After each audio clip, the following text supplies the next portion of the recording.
right, there we go. Hello, chat. How's it going? Late by 1 minute. Yeah, okay. Thanks, Empress. No problem. That's We. me. I close the window. It's all right. Don't worry about it. They don't deserve on time. Uh, we are back for another fun industry chats. This week we've got Luther Patenge with Joy Manufacturing Company. You guys are working on a very interesting. Is it fair to call it a visual novel sort of style game? It's a Yep, I would call Ambition a rogue-light visual novel. okay. So it is a visual novel, romance focused that features a large amount of pre-created content that is randomly shuffled and assigned procedurally throughout the course of the game, making each narrative a little bit different every playthrough. Right, that's something that's always been super important to me. Oh, sounds low, guys. Okay, I'll turn it up. There we go. There we go. All right. Yeah, that's something that's always been like super super important to me in terms of like providing not only like a good replayable experience, but like it's very important for me that every player has a very unique experience the first time through, and that kind of design really facilitates that. But I mean, there's also a lot of interesting theming going on in your game. So I guess first off, just if you want to give a quick rundown of what Ambition is, what it's about, to everybody watching. Sure, I'll give you the pitch I always use at PAX. Do it. Ambition, A Minuet in Power is a rogue-light visual novel where you play as an unmarried woman of fashion in 18th century Paris looking to claw her way to the top society. Get love, get wealth, get power by any means necessary. Just don't get beheaded or assassinated or driven to bankruptcy. It was really just kind of a wild time to be alive. Interesting, interesting. And what made you want to set a game in the you said 18th century? 18th century, so specifically, I believe the game starts in March of 1789. Okay, so what made you want to set a game in this time period? I thought so in the original version of the game, it was actually based on like in our super prototype era, it was based on the Three Musketeers, Okay. specifically the villainous Milady de Winter, because she just seemed really interesting. She was this person that achieved so much with so little, sort of a schemer, a schemer villainous type, and was thinking like, wow, why are there no games about people like that? And as the original prototype started getting developed, I started realizing that while 1600s France was interesting, the period right before the revolution itself was more interesting. And because you have this country where there's all this backroom dealing happening, and there's all these like social conventions that are slowly being torn apart, and of course you have the French Revolution, which is the battle for a country's soul being writ large and handled in only a few months before everything gets turned absolutely upside down. So it just felt like a super compelling place and time to make a game about. Interesting.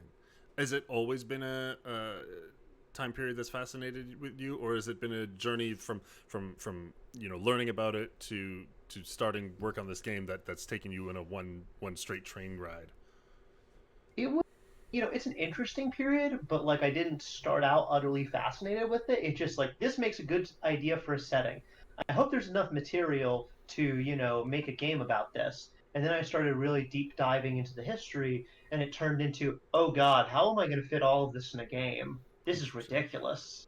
Because the time period is really just like stuff happened that was truly unbelievable. Okay, there's a lot of time periods where there's a lot of crazy stuff going on in politics and society.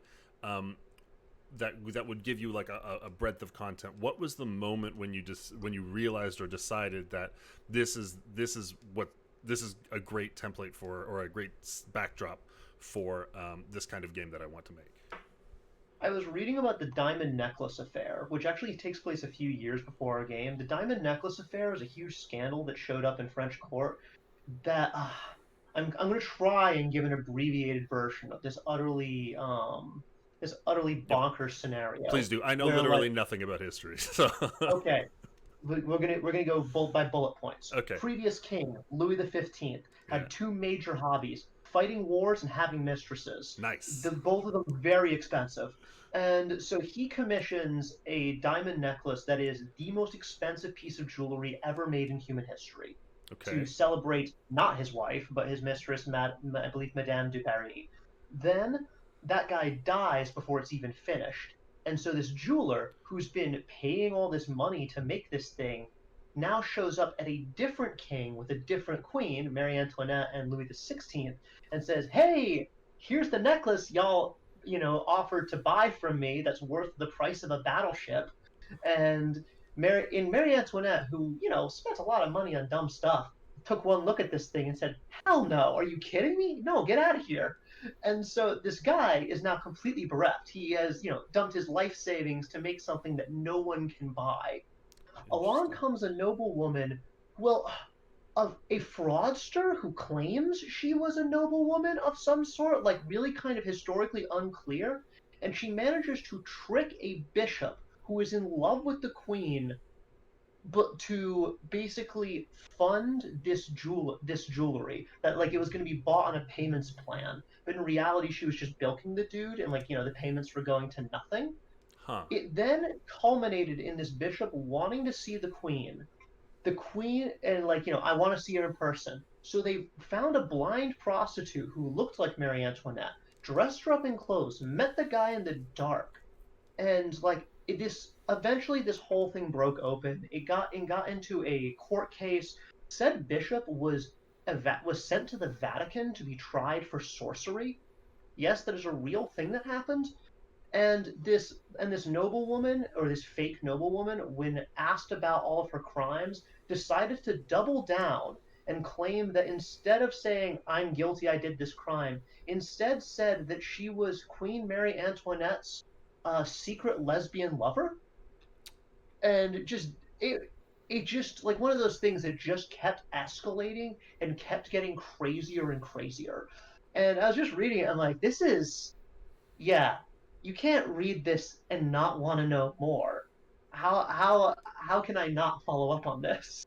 Interesting. Interesting. And so, how did you start translating that like complexity of it's a very complex story with a lot of moving parts. How do you begin translating that into a game? And also Jane says she played your game at PAX and loved it and can't wait till it comes out. That's fantastic. Thank you so much. Your support. I maintain that we may have the nicest fans in games. Like that's one of my points of pride in our company. And if any other folks are interested, our demo is available on our Steam page if anyone wants to see it and check it out. And then thanks again for your support, Shane. She also And says she likes the authentic music. thank you so much. That's our composer, John Robert Matz. He is spectacular. I absolutely love all of his stuff. The As for how we get that into an actual like game and where you even start with that, the first thing to do is, I guess, is start thinking about like what are the core pillars of the fantasy.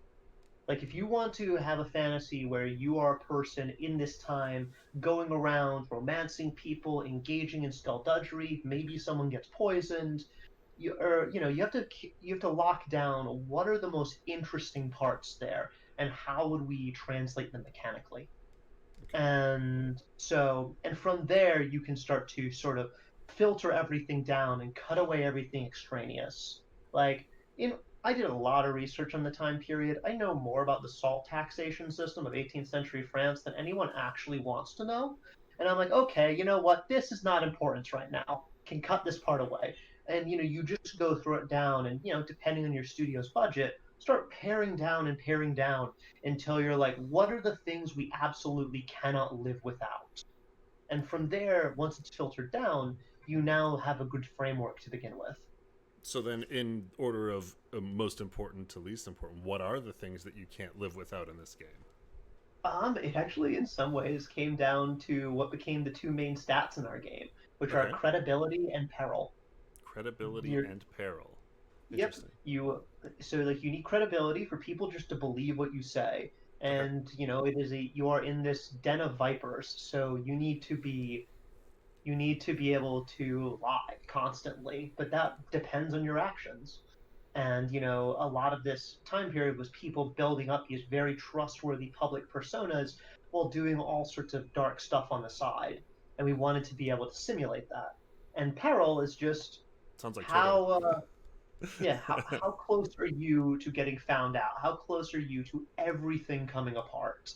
And we're like, all right, we'll just have a red meter on the screen that says, how close are you to bad things happening? Right on. Okay, so that's an interesting idea then. If you've got I guess a consistent variable, right, that is representative of peril or danger, how do you connect that to the usually bad things are very situational, right? It's usually getting caught in lie X or lie Y, or offending person B and then getting into trouble there. It's a very situational thing. How do you connect that to a uniform variable? So the way I was thinking about it is, I thought about it as like hit points in reverse. Okay. How like in most games, if you have one hit point, you are still chugging along. You can still run around and hit just as hard. It's only when you hit zero that it becomes a problem. Right. And the nice thing about hit points is it also gives you this notion of like of victories that are in degrees. Like you can come out of a fight having suffered no damage, and that's amazing. And you can come out of a fight having lost half your health, which is really bad, but it's still a win. Mm-hmm. And so Peril sort of allowed us to do that, where like, okay, you managed to get through this situation, and everyone's now really shady about you, but you're still chugging along. Because if everything was immediate consequences for every failure, then there would sort of be no flexibility. You'd have to do a perfect run, or you'd get nothing at all. Interesting. Yeah, because so I'm very used to designing perilous situations, but we've always avoided using a consistent mechanic like that, simply because like if you've got two characters on either ends of the story that are never going to interact, it's like very hard to bridge the gap between them for me. Like how is the failure over this end going to affect the failure over this end? So I am very curious to see how the system like plays out, especially because I think it's has more to do with the court of public opinion in your game than the direct one-to-one interpersonal relationships that we went for. Very true. And that's one of the things that the setting helps reinforce, is that there is this kind of ever-present eyes of society type situation going on. Which, yes, the modern day is of course judgy as all get out. Right. Welcome to the future. But it's not the same way that it was there, where you had this huge obsession with discretion, and your honor has only two settings, on and off. And like, again, how if you were dishonored in some way, you had to move heaven and earth to get back into the on setting. And so like it helps fit in with our world, that like everyone is constantly rumor mongering, everyone is constantly gossiping. So if you do something bad, you can kind of just assume that it's going to get around to everyone. Interesting. Um, so that's a lot of complex pieces moving all at once, and your game's still not out yet. We are not out yet. We're in pre-alpha, though we will be crossing over to alpha remarkably soon, now that I think about it. Okay. But the we're just getting some final mechanics in place. And I mean, as you're aware, the nice thing about making a game is that you get to make everything. The problem is you have to make everything. Um, that's very exciting. Also, very exciting. Empress just redeemed 50,000 for an NPC cameo. Okay, I'll have to schedule that and put you in the game really soon. Congratulations, Empress. Sorry, one of our viewers just watched a lot of our streams and is now going to become an NPC in one of our games. Fantastic. Yeah, Oh, no, congrats, Empress. congrats, Empress. Now you're gonna save up for a free shirt. Okay, very cool. So sorry. You're in pre-alpha, but you've still been showing the game off. I've seen you. The reason I'm aware of you is because we were both at the last We were PAX confused mega each other. booth. We're a few booths away from each other. And I want to talk and ask about like the showcase experience for you right now. How do you show off a game like this that has so many complex pieces? That's really story driven. What was your approach to that, and how has it been going for you? So we were very fortunate, and one of the things that while we have a lot of systems and things like that, the our prologue of the game, which is like the first 20-30 minutes of gameplay, Hmm. depending on how fast you read, is is mostly story driven. It's setup. It's like, why are you here? Why do you care about these people? That sort of thing. And so thankfully those segments are, I would say, mechanics light. And so that was actually also, our game keeps going. You can play it for over an hour. It doesn't always flow as smoothly as I'd like, but you can do it. And that was all that prologue, that very polished prologue that we use as our demo, was a lot of that was polished up for a build because we were pitching to publishers. Okay. And with that, and so we already had that made. So when the opportunity to apply for Indie Mega Booth rolled around, I was very uncertain about whether or not we quote unquote deserved to be there until someone pointed out, it's like, Luther, you can just have people play what you have now, and like it will work. Right. Then Yeah, let the players decide whether or not you're worthwhile. we've gone through that issue before where really we've usually just like done taken our current build, whatever state it's in, and like just put some like artificial walls on it and just called that a demo. But it sounds like you ran into. I'm curious. We've always had 20-30 minute demos at shows, and it is always a bad idea. And I do not recommend having a 20 or 30 minute demo to anybody who is going to be showing a game at a convention scene. I'm curious if you ran into any trouble with that. So I'm going to give you a different problem. Okay. Is so when we of course you never get to launch with the demo you want. You always launch with the demo. You never really show up Yeah. to the show with the demo you have. There's always something bugging. At least in my experience, there's always something bugging you where you're like, if someone does it like this, something's going to break. If this happens, it's not good, and I'm not satisfied that we still have this art asset in here. But you have to live with it. Yep. And one of our problems is our demo did not have an official end to it. We didn't get a chance to put that in. Okay. And so we knew that Ambition is a game that, like, you can't just step in for 5 minutes and get the game. Like, you need to meet the characters, have the story flow. It's just, that's part of being a visual novel. Yep. You really are half a reading experience. And so, we did our best with that. You have headphones, you have a seat, you can actually sit down at the con, stuff like that. And it's a much more cozy space as opposed to like everything going all the time. And so we didn't have an end to our demo. So I would sometimes notice that some people had just kept playing and they'd been on the game for 40 minutes. Yep. And like it's a good sign. They can just take off their headphones and walk away whenever they wanted. But at the same time, there were some moments where they were reaching parts where the game broke down, so to speak. So I'd have to go over and be like, never, COVID, don't touch people. But they'd be like, kind of like wave a hand in front of their face and say, "I'm sorry, you have reached the unofficial end of the demo. Right. I'm going to need you to step out because otherwise everything's just going to fall apart." Yeah. And But it does definitely affect how many people you can push through their booth. But I also guess that answers Akagi's question here. Can you speed run the prologue demo? it is theoretically possible.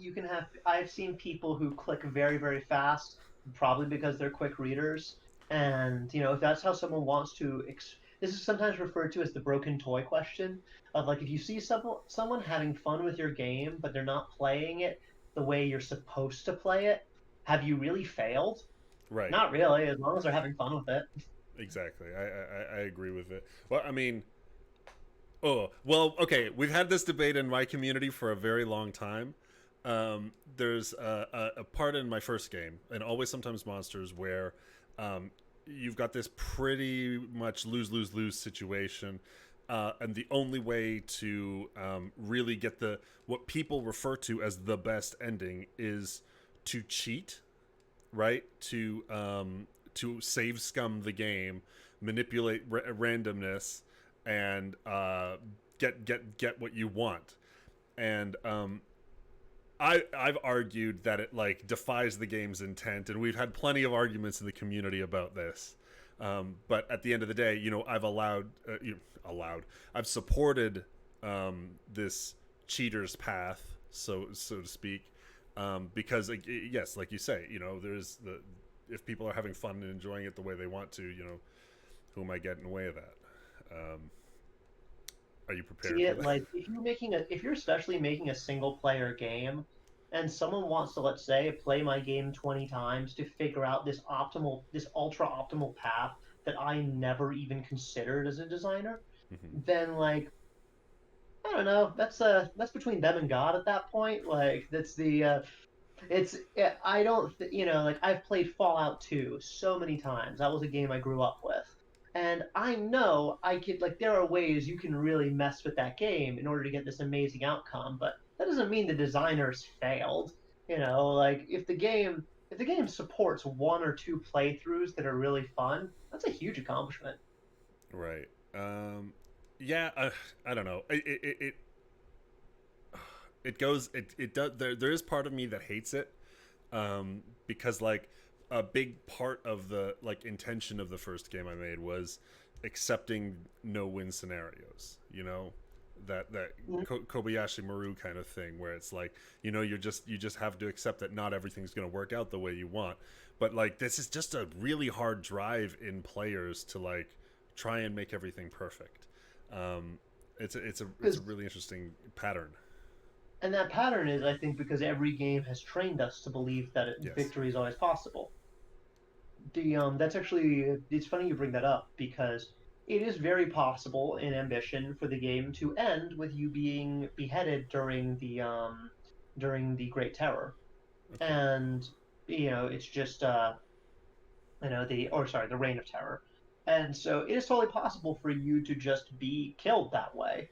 And I decided that as a writer, one thing I should do is I should make it feel like that's not necessarily a loss. Right. Like make it feel that if your story ends this way, it shouldn't be like, well, you got the bad ending, whoop whoop. It should more be like this is an interesting and potentially even fitting conclusion to the story. And if this is how you would like that, if you're okay with things going out like this can just be the end of the game. Credits roll, everything finishes up the exact same way. Right. Because maybe the story ends as a tragedy, and that's fine. Right. So then, what did you typically consider victory in Ambition? It is very possible to get romance on your terms. It is possible to survive the Reign of Terror. It is possible to dodge the entire problem before it technically even starts, depending on who if you're friends with the right people at the right time. Though most people will probably not get those endings the first playthrough. And so I would say, love, wealth, and power by any means necessary is the more traditional victory ending. Jane says, "My ambition is to usurp Madame Dewberry and make her a Barry. Dewberry and make her a has been." I don't know Oh what my any of that gosh. means. The Madame de Barry was the final consort or final mistress of Louis XV. She survived all the way up through the Reign of Terror. The I forgot about her story. Yeah, like she definitely was one of those people who could play the game better than almost anyone. And like a really interesting person. I think she literally got her start as a prostitute and managed to climb the ladder until she was, the favorite of the King of France. So, cheers to her for really having ambition and never backing down, so to speak. Right on. Admire the shit out of it. Cool. So, we strayed a bit from the conversation of the showcase demo, the prologue demo. Is that what you recently put in the Steam Games Festival? Steam Festival is a significantly updated version. It has all the music is our final tracks that have full instrumentation. A bunch of the art has been fixed. A bunch of bugs have been fixed. it's still around the same breadth of the actual game. It's just way more polished, and like Right. I'm way happier with it. How did you find this? We didn't partake in the event, so I'm very curious how it was for you guys and what the experience was like. What your feedback you got in terms of success, and what are your thoughts on the event as a whole? So this is the first digital festival I've ever partaken in. Okay. And I found that, I mean, like it was pretty good. I know a bunch of people who participated in different ones, and apparently this one has been kind of an unusual outlier because they took on a lot of people, a Yeah, lot of games in there this were like festival, like way over more than normal. 900 games in that thing. Yeah, Uh, exactly. So, any to share some numbers is that I did the math on one of my hands that like how many people could potentially have played our game at PAX with mhm. 4 seats, 20-minute playthroughs, and our booth was pretty much packed with people the entire 4 days of the convention. So, back of the envelope math says that around 384 people played our demo at PAX East, Right. which is good. And like I thought PAX East went really really well for us. It was a super vindicating experience. It was a And particularly good year. Yeah. yeah, and the whereas like during this festival, around 600 people downloaded our demo. Okay. So like that's a sign that, at least to me, that things went pretty well. And judging from the Steam stats, it says that median playtime on our demo for people has been around 21 minutes, Hmm. which means it's not like people are just opening the demo going, oh wait, hate it, boo, and then clicking out. So like it means our demo, like 20 minutes is around the length of the demo, which means that most people are playing through it at least once, which is a really good sign to me. Interesting. I am cautiously optimistic about how things have gone. Cool. Um, you had a Steam page visible prior to the event, yes? Yes, had a Steam page visible prior to the event. We launched our demo for the event, and we're actually just going to keep the demo up. I like Steam is saying they were you can also take the demo down, and Hmm. I can't think of a reason to take it down. I guess there's some sort of like notion of creating a sense of false scarcity, but I just can't come up with a strong justification for it, It, it especially when our game is this small. Yeah, it depends on the type of game you've got. I think there are definitely instances where, like, if you were to give me the warehouse level of Tony Hawk Pro Skater 2 as a demo, I would literally not need the game ever. As long as I've got this one core experience that I want to play, it's satisfying. If you've got a racing game and your demo's got 2 or 3 tracks, and the whole thing is this one unique mechanic, the demo is probably enough to satisfy that. So pulling your Yeah, demo down, you know it makes sense for certain games, where you've got this dangling story that's not finished, and you've got this intrigue for it. Yet absolutely fine to keep your demo up. We've avoided. We said no demo at all for our game. I can't remember the reason why um, anymore, but we just didn't want to bother with it. Um, okay. So I'm curious, how many of those 600 plus people who play the demo do you think are prior wish listers that are now getting an opportunity to check it out? How many of those are people who had seen you at PAX and maybe not had an opportunity to come down and sit at the booth, versus how much is new people coming in because of the Steam Games Festival? so that's actually a really good question, and I don't have a good way Yeah, to I don't know to if you can calculate get that that data. number. I'd say that we had around, on average, 75 wish lists a day during the Okay, wow. festival, which suggests to me that like that, that must be new blood churning in. Right. Otherwise, the otherwise we wouldn't be getting new wish lists. Yeah, yeah, no, And definitely. Um, right. So that is a really good sign. Um, but that also means you're getting a significantly more wish listers than you are people getting to play the demo, and I'm wondering if people are, how the engagement is working in the festival, considering that disparity. Because the festival went on for a week or 2 weeks? It's like a week. They originally were going to do the festival a week earlier, but just with Right, everything that has happened in the last 2 weeks, it made sense for them to delay the festival by a week. I think that was a right, smart decision on their part. It didn't like it just was not an appropriate time. right. And then in terms of like non-metric uh, response, have you noticed any significant changes in terms of, people talking on social media, or in the Steam forums, or where other channels that you guys direct people to?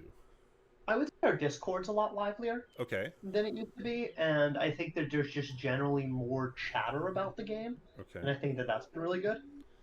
all right. So okay, so net positive overall. Even with I've got some hangups about there being almost 1,000 games in this event, but you Yeah, still I mean say it, net it positive, huh? yeah, still a net positive for us. I know that not everyone has been so lucky, and like that the way the recommendation system seems to have favored things that were already heavy Yep. hitters, which I guess is how every recommendation algorithm works. My I can't really expect Steam to be much better about it than, let's say, Amazon.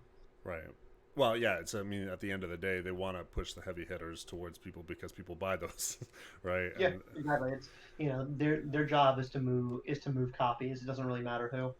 so then, what what do you think coming out of the event after the event? If we were to go into another one, next season, what strategies would you change? What would you do differently? What would you try to make your game stand out within the system and within the event itself? I would probably do have done my live Let's Play a lot earlier, and then I know some people were doing something where they would do a live Let's Play of the game, and then they set that footage to just loop, Yep. because apparently that did something for your like your visibility tracking, Yeah. and so I would definitely look into that. I would probably try and do like more just events during it, because just setting things up is probably not necessarily enough. For me, it was like this is my first digital event, so anything working at all was Right. kind of like a win in my end. Right. And when you say doing events within the event, what do you mean specifically? So like we had a live Q&A with a lot of the team in our Discord channel during it. We had a live Let's Play, and I'm just like thinking of like cool things to do that would just be like good community engagement stuff.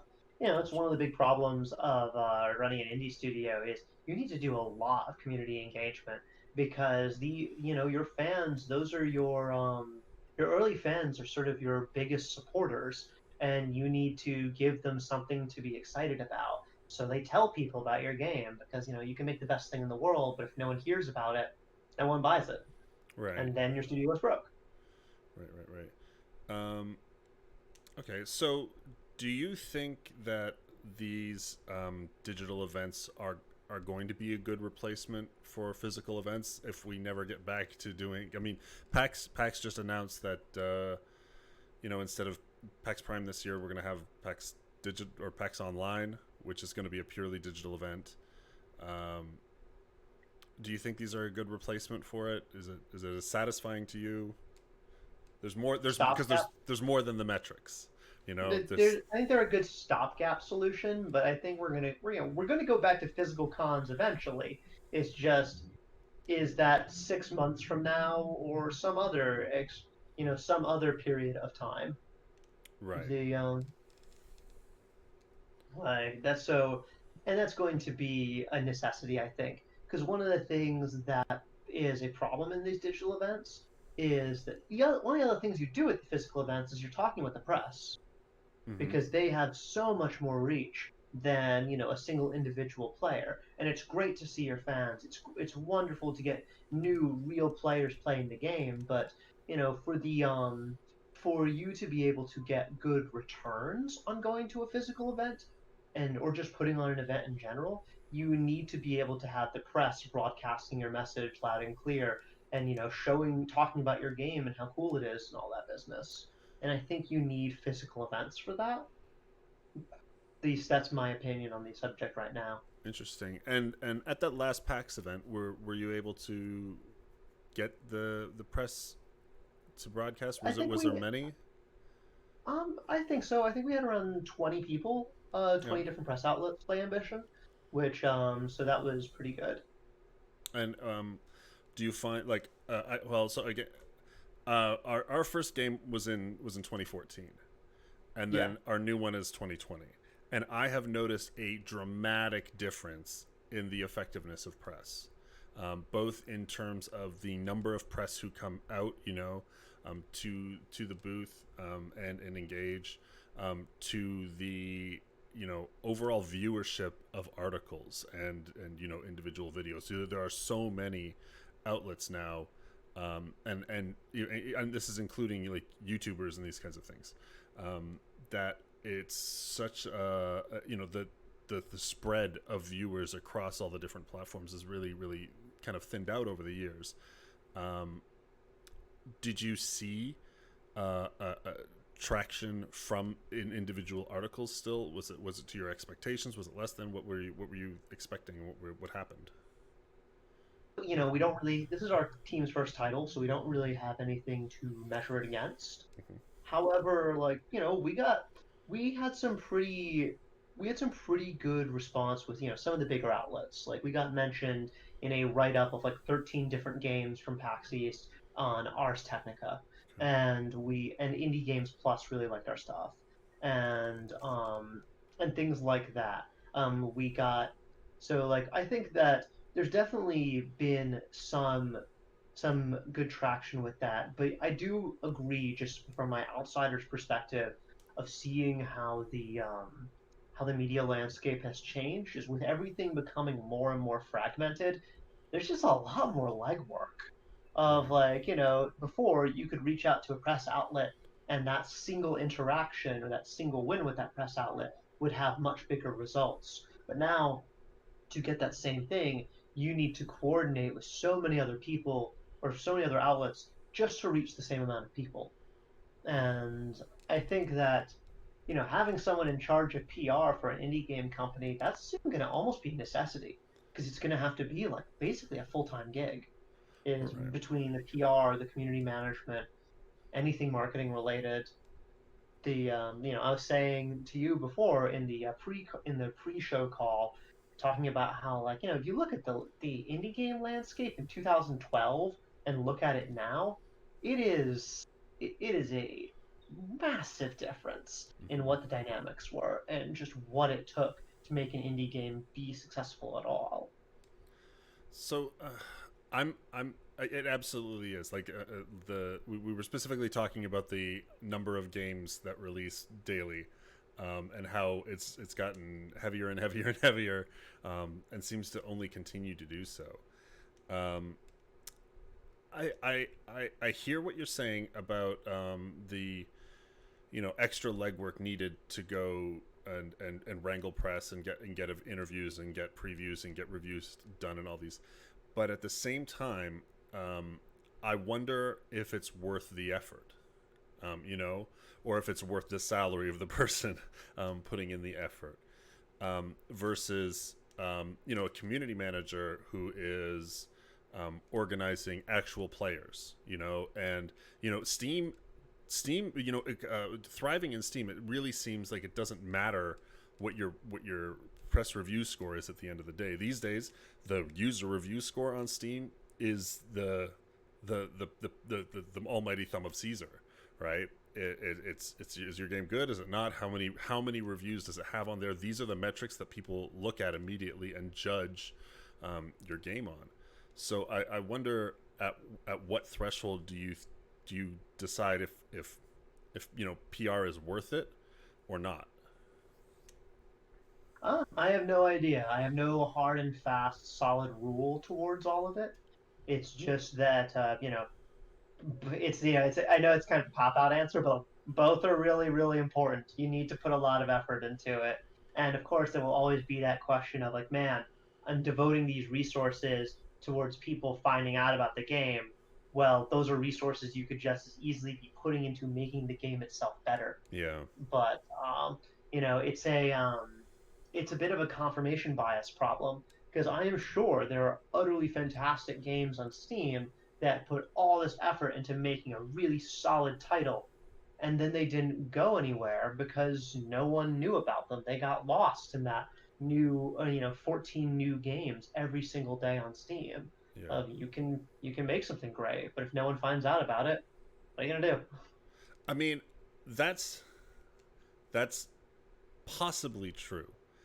I can't. I this is the thing. It's almost been this like pervasive myth that's hung over my head, right? That this idea that the great game doesn't float, right?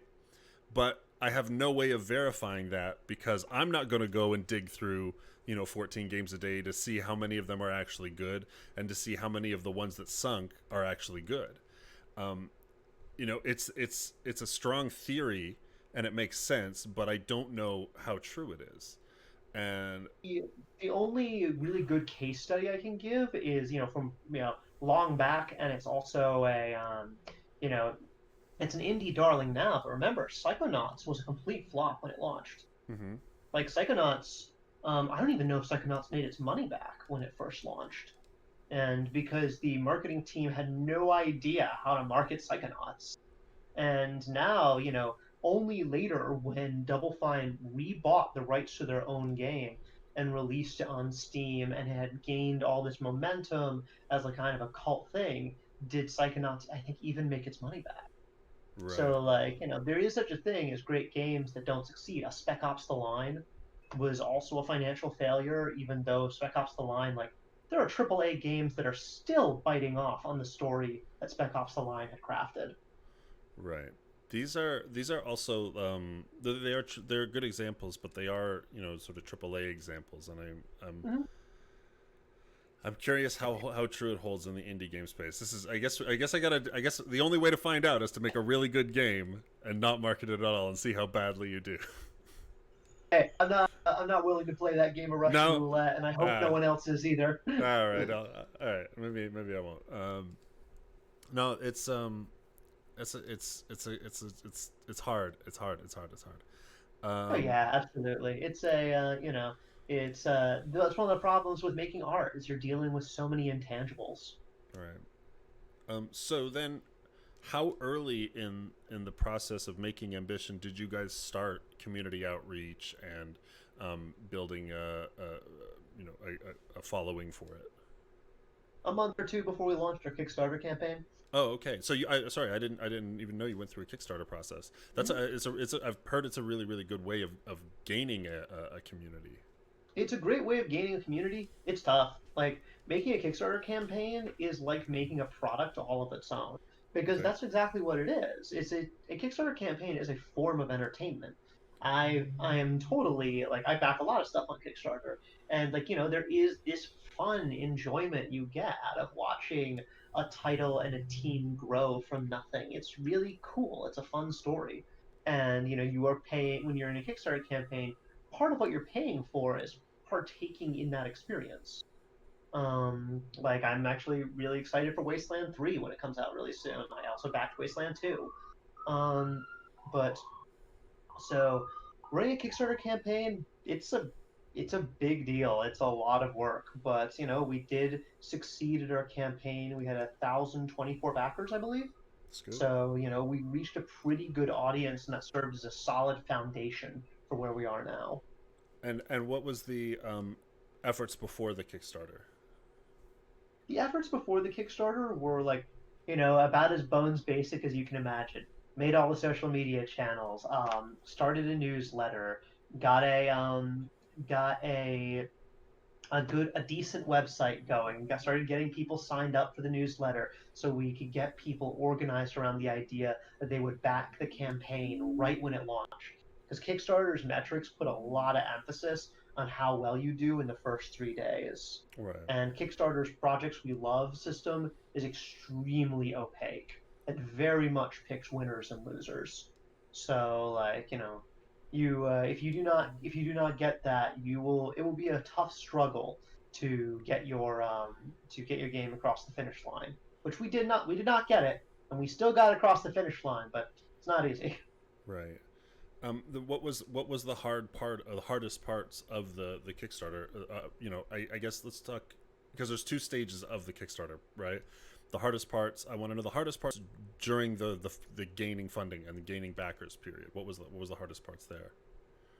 Part of it is that Kickstarter campaigns almost feel like I know it's not what they intended, but they're almost tailor designed to cause you stress and burnout Okay.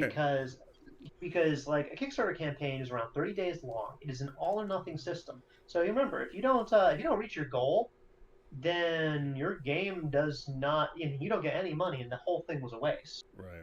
So, and the way Kickstarter campaigns go is that a lot of money comes in at the beginning, a lot of money comes in at the end, and there's this huge, like it almost looks like the graph is almost shaped like a valley, Hmm. and so there's this big doldrums in the center. So like the game, everything starts up, and you're like, oh man, we're doing really well. We just, in 3 days, we just made a quarter of our goal. Like this is set. We're gonna do great. And then suddenly everything just kind of stops. Right. And like you might have a day where there are no contributions at all, and it's really really rough. Like I think during our Kickstarter campaign, the only days I did not work all day were Thanksgiving and a day where my girlfriend at the time physically dragged me out of the house and forced me to sit down and play Jenga on the beach with one of her friends because I kind of wouldn't stop shaking. And so, Perfect. yeah, it was That's not a a good perfect scene. game if you're shaking.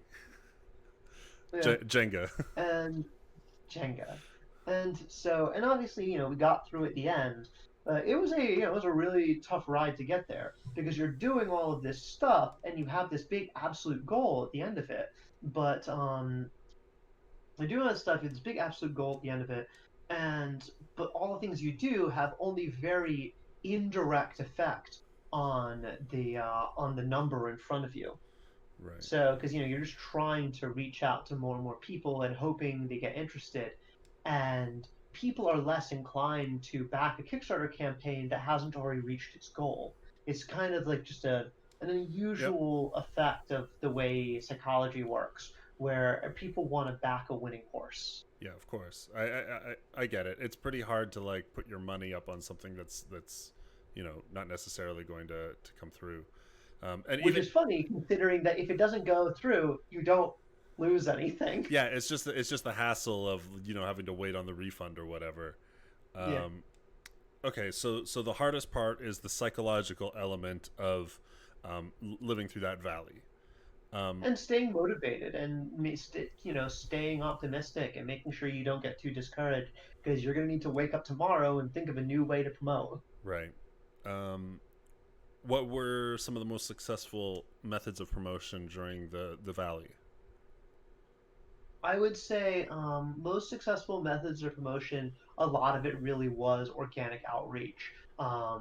Reaching out, and of course, reaching out to, like, I had been talking to press outlets about our launch for a month ahead of the Kickstarter campaign. Like, that press wheel, like, you need to get that turning a long time before anything even happens because it takes them time to spin up their wheels as well.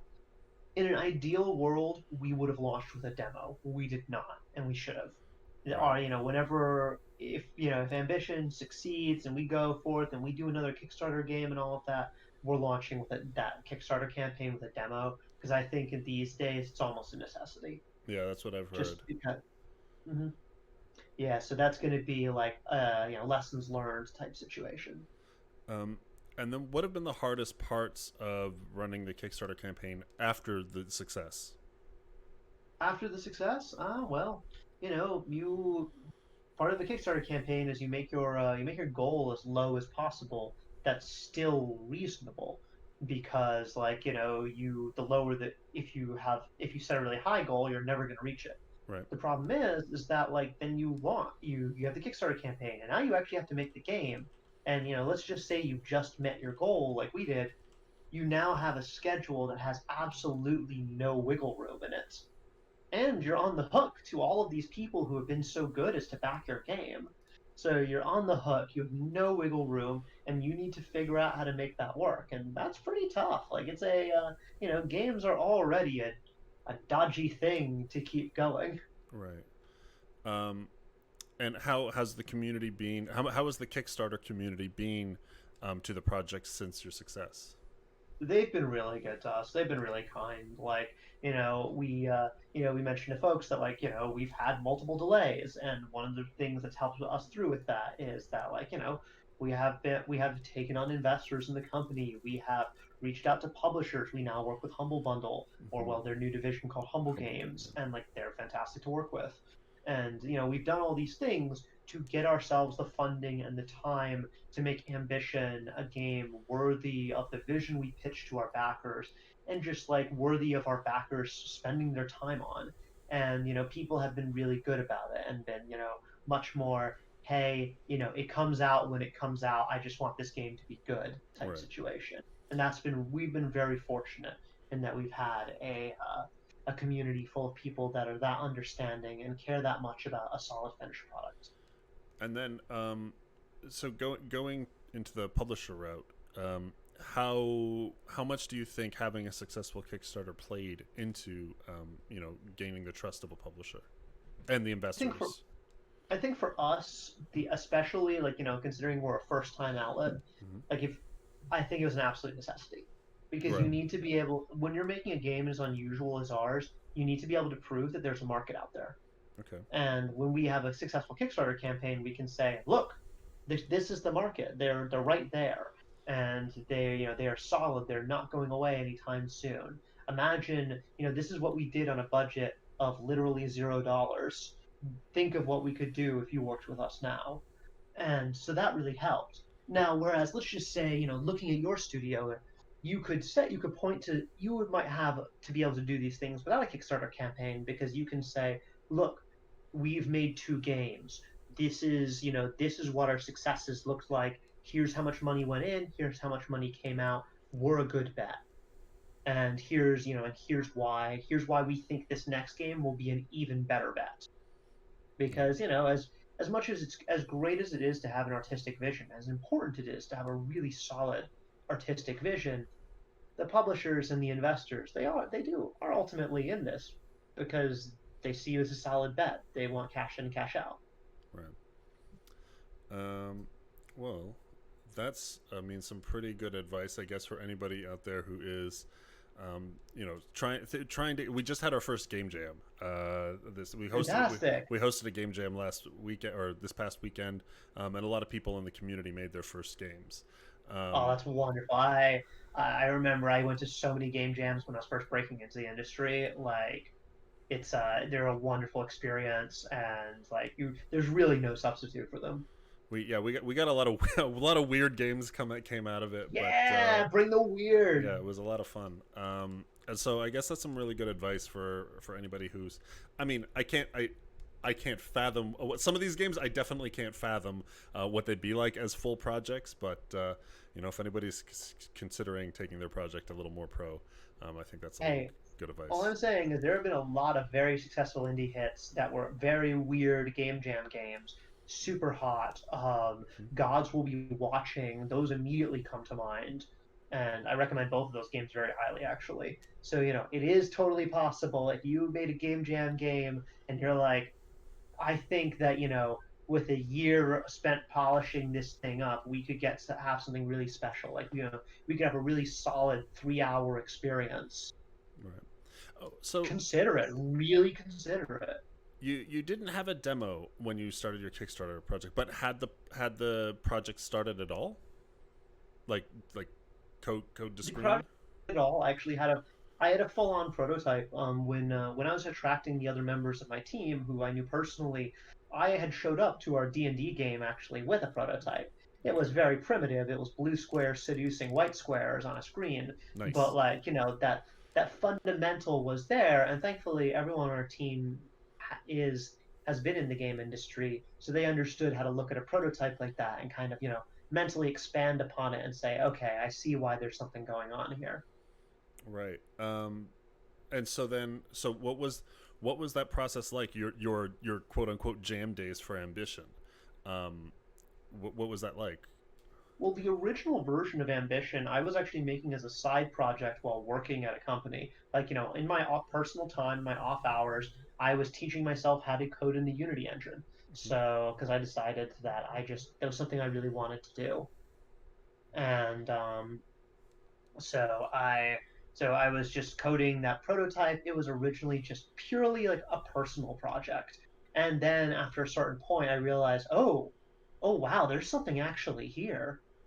And then like that's when I took it to my I had just gotten let go from my position at RockU because my entire division had been liquidated because yay, working in games. Mhm. And I'm like, well, I'm getting unemployment right now, and I got severance, and I've been saving up for this exact occasion. So there's never been a better time for me to try and take this thing full time. Right. And that was more or less the foundation of the game. That's very cool. And so then the company forms around the game. Though I'm familiar with that process where it's like you've got the game as the center, and then everything kind of like builds around it. I think for when you're starting an indie studio, that more or less is how it has to be. Right. Because, if you get a bunch of people together and you're like, all right, we're all going to quit our jobs and then we're going to come up with a game, ooh, you might be begging for some real bad times, you Right. know? Yeah. Yeah. You must invent a good game now, or else life's Invent a happening. good invent a good game now, especially because you might find out 2 weeks in that you're like, "Ooh, God, this idea is untenable," or "This idea is not actually very fun," Hmm. and you don't want to do that 2 weeks in. Like you want to do that on someone else's time, not on your own. Right. Yeah, well, I mean, it sounds like everything is going pretty well. Do you have, what are the big milestones left for the project, and how are you going on track? Is everything cool? Any big hurdles still to jump over? What's the situation? It's games. There's a lot of hurdles. Like our story is like our critical story path is complete.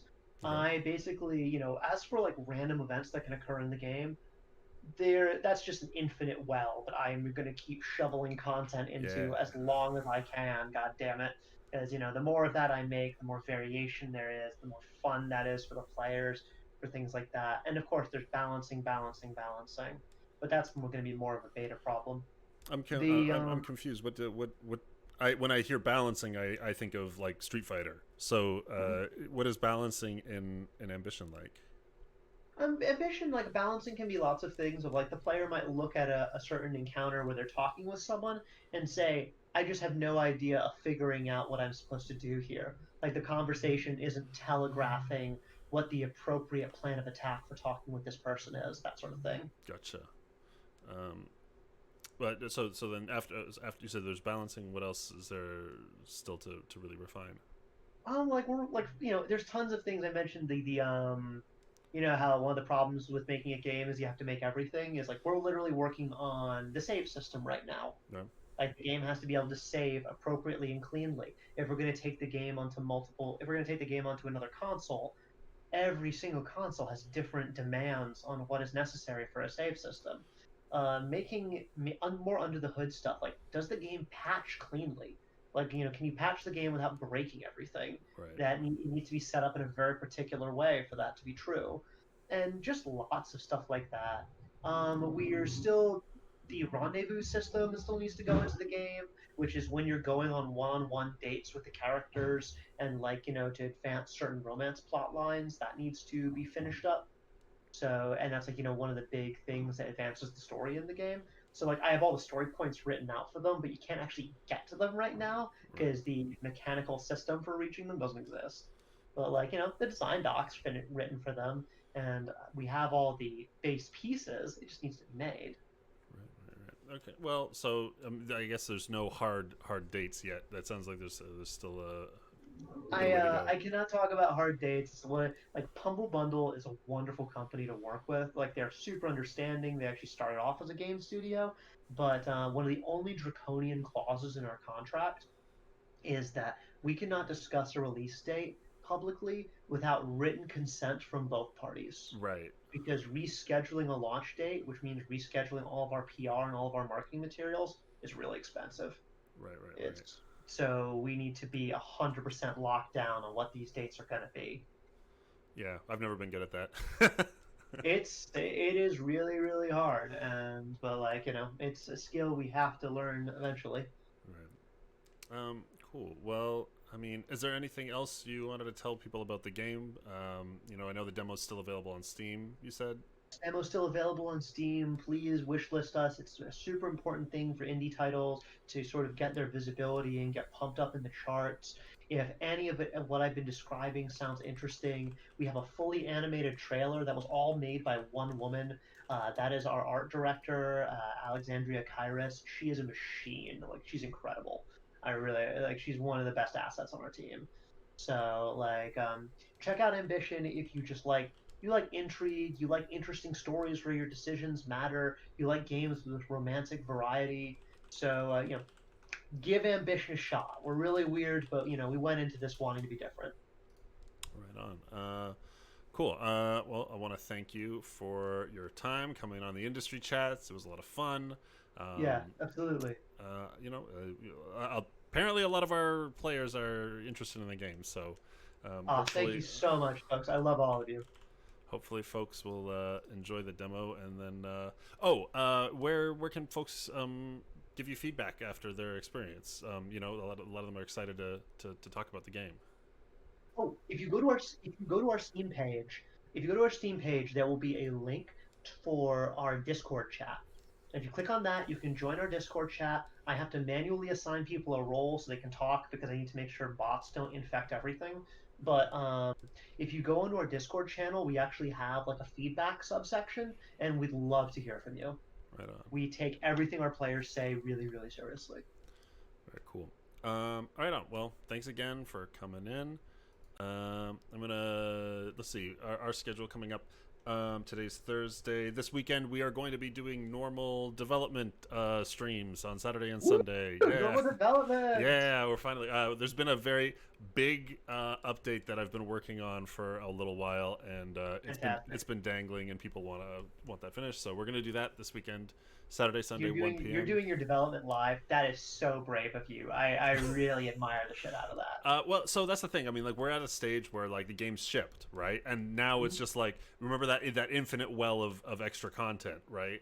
Yeah. It's just like let's just throw this in, and the community has a lot of fun like telling me what to do. Oh, and also now I've got to schedule Empress's NPC cameo, so maybe I'll do that this weekend. Maybe I'll do it tomorrow. Tomorrow's Friday, right? We'll see. I'll talk to you, Empress, and we'll figure that out. So that's Saturday, Sunday. Monday coming up, Jake is probably going to be taking over Doggone Golfing all on his own because I will be going back up north to celebrate my anniversary. So that's that. Thank you all for tuning in. The chat says thank you for coming in. And I guess I'll throw it on the thanks for watching screen for a little while, and then I'll figure out who we're going to raid. And I'll catch you guys later. All right. We are officially off. Hold on, I gotta turn on. There we go. All right.